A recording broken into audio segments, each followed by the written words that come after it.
तो ठाकुर जी के द्वारिका जाने के बाद ब्रजवासियों को श्री जी ने कैसे संभाला, कैसे ब्रजवासियों को जोड़ के रखा? श्री जी ने तो ब्रज में कभी भी ब्रजवासियों को अलग समझा ही नहीं। हाँ जी। श्री जी ब्रज से और ब्रजवासियों से जितना प्रेम करती हैं उतना कोई कर ही नहीं सकता। अच्छा।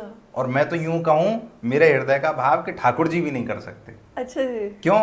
ब्रज बसाया ही श्री जी के कहने पे गया है। अच्छा।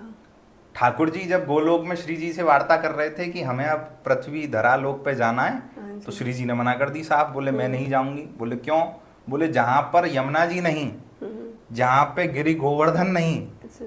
जहां पे ब्रज रज नहीं, जहां पे गैया ग्वाल नहीं, अच्छा। वहां नहीं जाऊंगी। तो ठाकुर जी ने सब प्रकट किए लीलाओं के चलते। पलस्त मुनि आए ना हाथ में गोवर्धन हाँ। पर्वत लेके, द्रोणांचल पर्वत के पुत्र गिरिराज जी को मांग कर लाए अच्छा। पुलस्त मुनि। और अच्छा। पुलस्त मुनि से उन्होंने वचन लिया कि बाबा जहां रख दिया वहीं रह जाऊंगा। अब वो भूल गए, रख दिया ब्रज में, तो ब्रज में गिरिराज जी आ गए, यमुना जी आ गई, ब्रज रज ब्रजवासी आ गए, फिर श्री जी भी आ गई। अच्छा। तो जितना प्रेम श्री जी ब्रजवासियों से करती हैं उतना कोई कर ही नहीं सकता। इतनी अपार करुणा, इतनी करुणा सिंधु है हमारी श्री जी कि एक राधा कुंड पे एक बड़ी प्रचलित वो है कि ब्रज के केवल लोगों को प्रेम नहीं है, ब्रज का कोई कीट भी अगर श्री जी को पुकार ले तो उस पर भी कृपा कर देती हैं। एक शियार रो रहा था राधा कुंड के पास, क्यों? उसकी माता उससे बिछड़ गई थी, अच्छा। तो बड़ी देर से रो रही थी और रात का समय था। ऐसा कहा जाता है कि राधा कुंड पे श्री जी रात को नित्य विहार करती हैं अपनी सखी सहचरियों के साथ, ठाकुर जी के साथ अच्छा। नित्य विहार करती हैं। राधा कुंड का जल साक्षात श्री जी ही हैं।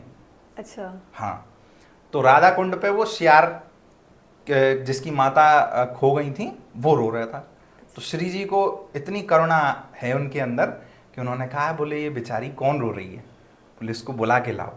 बुला के लाने का क्या मतलब हुआ कि श्री जी ने अपनी नित्य लीला में उसको प्रवेश करवा प्रवेश लिया, करा उसको एक मनुष्य रूप दे दिया वाह। और अपनी सेवा में ले लिया। अच्छा। क्यों? केवल रो रही थी वो। रो रही थी और श्री जी से देखा नहीं जाता बोले किसी को भी ब्रज का कोई भी, अगर कोई मनुष्य तो छोड़ो, कोई अगर पशु पक्षी भी है तो मैं उसको कष्ट में नहीं देख सकती। ऐसा भाव है। एक पद है ना, टेढ़ी टेढ़ी रे काना तेरी तिरछी नजर, आपने भी अभी गाया इसको। और दूसरी तरफ हम बोलते हैं कि भानु विश्व भानु की किशोरी, ये तो गैया वो तो भोरी। तो एक तो हमारे कान्हा जी बड़े टेढ़े से बड़े रहते हैं ऐसे, और एक हमारे किशोरी जी बड़ी सीधी सादी है। तो ऐसे तो दोनों एक ही हैं, लेकिन लीला में ज्यादा अपनी बात मनवाता कौन है? श्री जी। श्री जी। हाँ, इसमें कोई सोचने वाला का विषय ही नहीं है। श्री जी का प्रधानत्व तो हमेशा रहता है। अच्छा जी, श्री जी अगर कुछ भी ना करें ना, बस एक बार टेढ़ी निगाह से, टेढ़ी निगाह तो वो करती ही नहीं है, बस एक बार देख लें ठाकुर जी को और बिना कुछ कहे चले जाएं तो भी ठाकुर जी पीछे पीछे वो हुआ क्या महारानी। ये तो इसमें कोई सोचने वाली बात ही नहीं है। श्री जी का प्रधानत्व तो हमेशा रहता है। ठाकुर जी श्री जी के अधीन है और हम भी श्री जी के अधीन है। हम राधे जू के बल अभिमानी, हमारी माई श्यामा जू को राज, जाके अधीन सदा ही सांवरो, या ब्रज को सरताज।